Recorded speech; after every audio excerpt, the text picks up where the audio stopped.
What is up, everybody? I'm No Lux Given, and happy Gwensday! It's been a bit since we've taken a look at some sweet Gwen gameplay, but it has been worth the wait because this game is super sweet, and sweet enough that we're still going to look at it even though it's a little bit scuffed. I forgot to press record at the start of the video.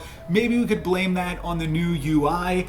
To be honest, my mouse has been having some double clicking problems, so it was probably just that, but this was one of the first games that I played on the newest patch, so the UI was definitely distracting me a little bit in this one, and winds up distracting me enough that I basically forget to use my knighthood even for a large part of it. But I want to catch you guys up to exactly where we're at on the current board and walk you through this really fantastic game.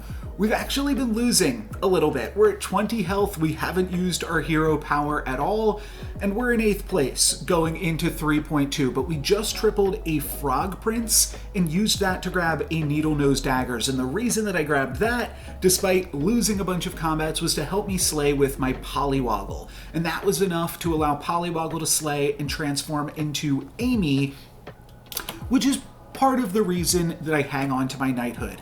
I think that I could have just used this knighthood on Princess White in this game, though I wind up hanging on to it because I really love when you can use knighthood plus Mix-a-Wizzle to upgrade a character to a higher level and then lock it in as an upgraded character. You level it up with a Mix-a-Wizzle and then lock it in with knighthood. We've talked about this trick a lot in the past, but it's always a lot of fun and allows you to get a really strong early start on Gwen. So that was part of the reason that I held on to it, though. Maybe I should have just used it to transform Princess White as we pick up 2 more dwarves this turn. So definitely looks like we are trending in the dwarven direction. And then of course, once we hit level 4, there's going to be even more dwarves that we'll have access to. So yeah, maybe a little bit of a mistake there. And then like I said, I basically feel like I kind of forget about the knighthood halfway through because I'm distracted by all of the other sweet stuff going on in this new patch. Though we've definitely turned some things around in this game, from 8th place, 20 health, to now winning our last 2 combats, and on this turn, winning that for glory. Again, here, maybe I should have started off this turn by using knighthood on Princess White. I will say the fact that I'm not using this knighthood definitely complicates some things, because now I've got the knighthood in my hand and I've got the half-completed Princess White in my hand, which just makes it tough to pick up more pairs. You saw I rolled past a pair of Luckies that I just didn't have the room to purchase. So that could definitely be a little bit awkward, but I'm going to lock onto a Fanny here after casting a Flourish on Nutcracker. I think Flourish on Nutcracker on 4.0 is also a pretty good use of your spell, and we're also pumping that up with Baby Root a little bit. So I think that like aggressively going for the Nutcracker at this stage of the game definitely has some merit, because my opponent's cards aren't going to be that big just yet. At least that's part of the idea. If Court Wizard could attack into that a few times. We are going to wind up getting 1 trigger off of it, though. I definitely feel like we could have done a little bit better, and then we lose our needle nose daggers to the 8th place player in the lobby. So maybe we still have some ways to go in terms of improving the strength of this board. I'm going to pick up a Fanny on this turn, and then we've got a few more dwarves that we can pick up as well. Again, it's a little bit awkward trying to pick up all of these dwarves because we just don't have the room. I'd have to sell something to pick up the bossy, so I just wind up rolling past it, and it's definitely a little bit of an awkward game here because I'm still hanging on to that knighthood. So I think, again, maybe I should have done it this turn, but I'm going to wind up going for a monster book here now on to finish off the turn. Potentially could have used the forbidden fruit as well, or could use the knighthood on any one of these characters, but the idea with the monster book is we're using that to potentially get triggers onto the Nutcracker if we're lucky enough to roll a falling star. So those are the ideas that we're working with here. We got a lot of different ideas brewing, and unfortunately this combat doesn't go super great for us.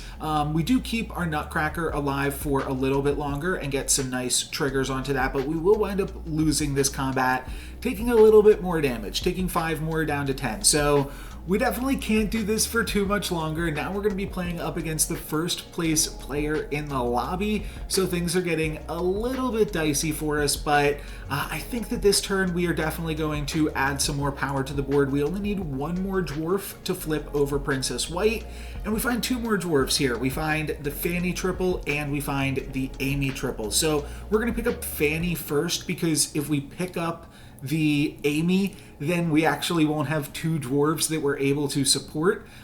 So I just wind up picking up the Amy, and then eventually here, after skipping on the Princess White treasure, because we didn't really have too much else going on here, and we will have to sell off the baby root to be able to play everything that we want to on this board. But now we have Moonsong Horn plus Forking Rod, which is definitely a little bit of a sense of direction. This fight is going to be close though, and hopefully this large Amy will be enough to allow us to find the win here, but we shall see, because it is definitely a close one. Fanny trades in with some of their characters, and then we do wind up just barely surviving. We take 5 damage yet again for the third turn in a row, and now I'm going to pick up 3 of shields and add some more power to this board, and then I go for a Genie's Wish. It's free, and we get double use out of it, so it seemed like a good investment to me, and that gives me a Wish Upon a Star, which is pretty good for 0 coin to be able to pick up a Wish Upon a Star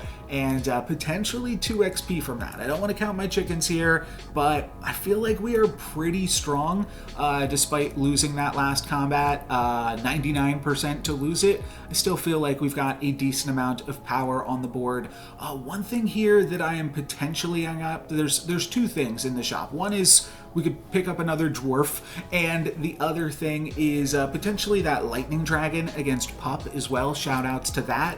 But ultimately the most power that we can get for our board is again playing down some units, so that way we can play a second dwarf. Now unfortunately Cupid attacks right into my Fanny, which is unfortunate because now we are not getting the plus 16 from that, so that takes away a ton of our stats. However, we still have a really large ranged character in the front row. That's going to be enough to grab a tie, and you know what?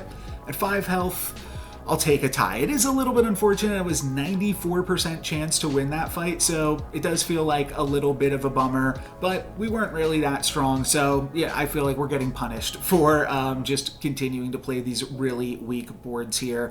I'll throw a Bossy on the board. Again, just another dwarf, try to pump up the power here a little bit, and then I'll end things off with a Shrivel going into 6.0. I think that Shrivel is pretty good here, and then I'm going to lock on this shop because it's got a lucky coin which we can double cast with Forking Rod, and I'll sell off my golden chicken as well to pick up a doubly. Now I'm not going to wind up really finding place for doubly just yet, but next turn if we find a Lordy pretty quickly, then that'll be a great choice for our Knighthood.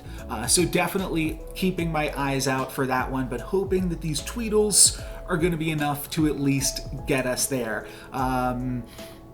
No, I was thinking if I wanted to spoil some things, but we're gonna keep it tight-lipped here for a second. We are able to get a win onto Phoenix Angel, so that's pretty sweet. And now we're level 6, and lobby looking pretty low. Everybody is pretty close to dying here, and we could potentially pick up our Hercules, despite the rest of the lobby being low. I think that that will add a considerable amount of power to the board.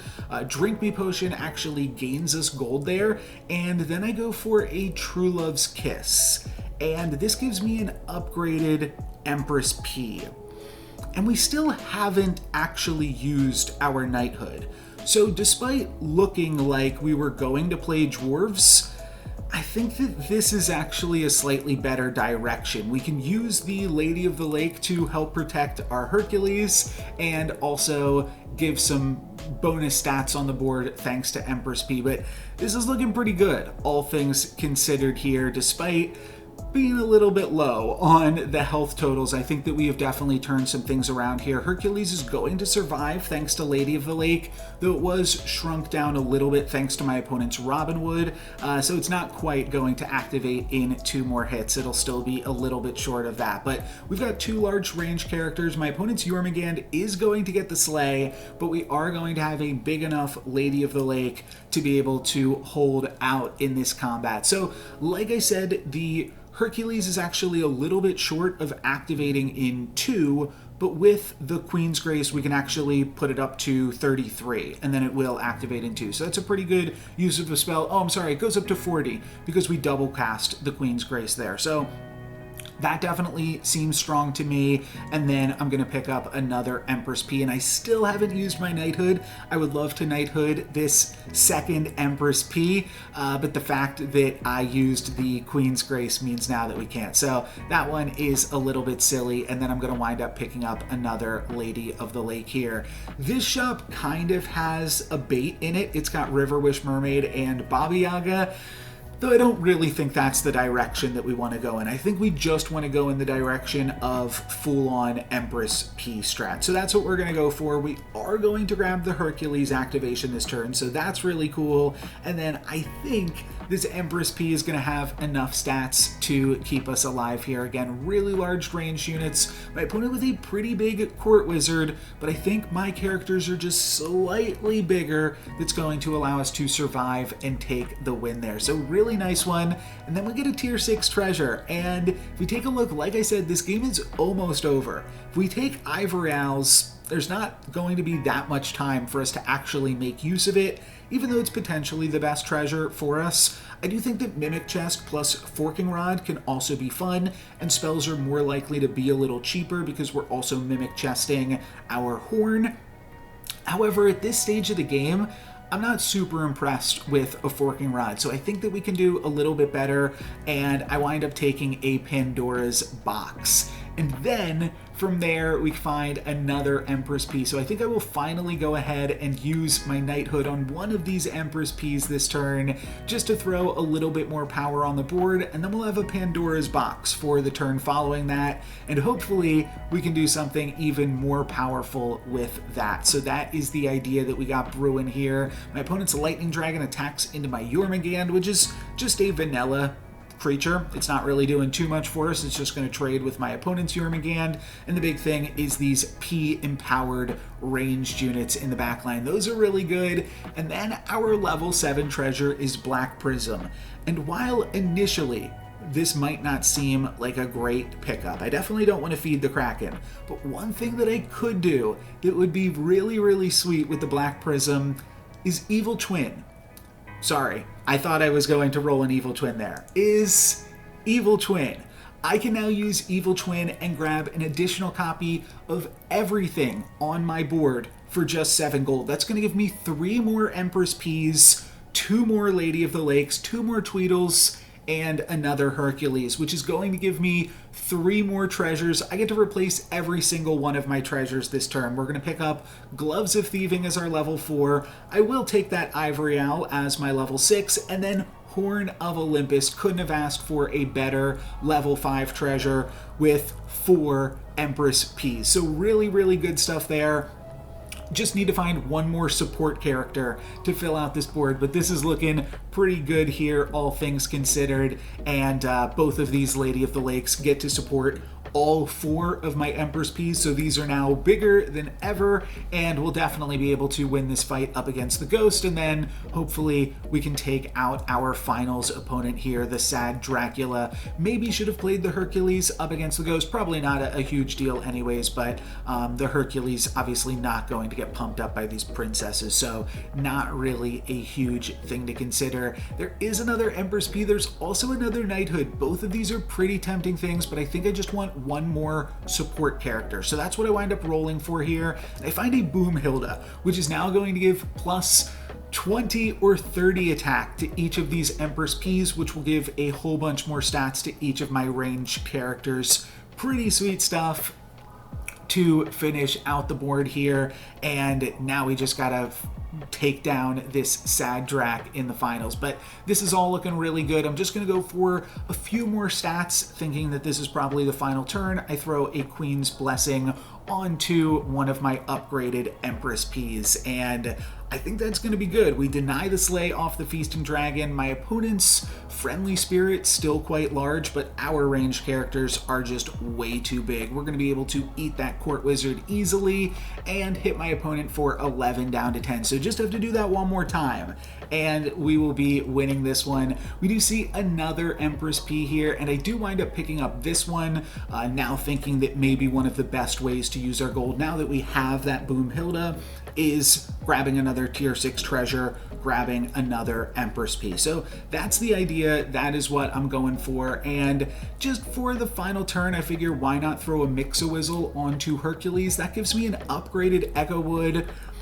and I think I can actually play that. I think upgraded Echo Wood is actually quite large here, and it even gets a start of combat bonus. It'll grab all of my characters will grab +2/+2 from the Ivory Owl, so that makes this Echo Wood just a little bit more, I'll say a little bit less risky to just play frontline Echo Wood to start the combat off. I believe it goes up to like 40 health here. It might be, yeah, exactly 40 health to start the combat off. So that's pretty good. And then it obviously gets to go insane once my Empress Ps die. My opponent scams one of my Empress Ps with a Pigomorph, but we are just way too big here. We're going to be able to eat their Echo Wood. It actually survives with 1 health, but my backline is able to easily clean it up there. So really fun one. I felt like I had to show it off, despite the fact that it was a little bit scuffed in the beginning, and the fact that I almost totally forgot to use my Knighthood. But the Black Prism turn is just very, very cool. We can take another look at that one. Yeah, that's on this turn. This isn't something that you get to do super often, of course, but it is extremely powerful in this exact scenario. We get to complete 2 pairs, well, actually complete a 3rd pair here, but that's just because we had a whole bunch of Empress Ps. So really, really sweet one, all things considered, and yeah, just a ton of power, ton of fun. One thing that I will note here, I sold off some cards before casting the Evil Twin, and that's just to make sure I had enough room that we were going to be able to get, like, we got these 2 things first that didn't triple. We got the Hercules, and then we got the Empress P. When our cards triple, that'll make more room when we get the Lady of the Lakes and the Tweedle. But for those initial things, we just want to make sure that we have enough room to pick up all of those sweet new cards, and we are able to do so here. So really fun stuff. Really, really powerful. There was another Evil Twin at the end there even, but we had already gotten rid of the Black Prism at that point. But that could have been even crazier. Still pretty crazy though. But for today, that is going to be it for me. So thank you very much for watching. Happy Gwensday. I'm No Luck's Given. Peace.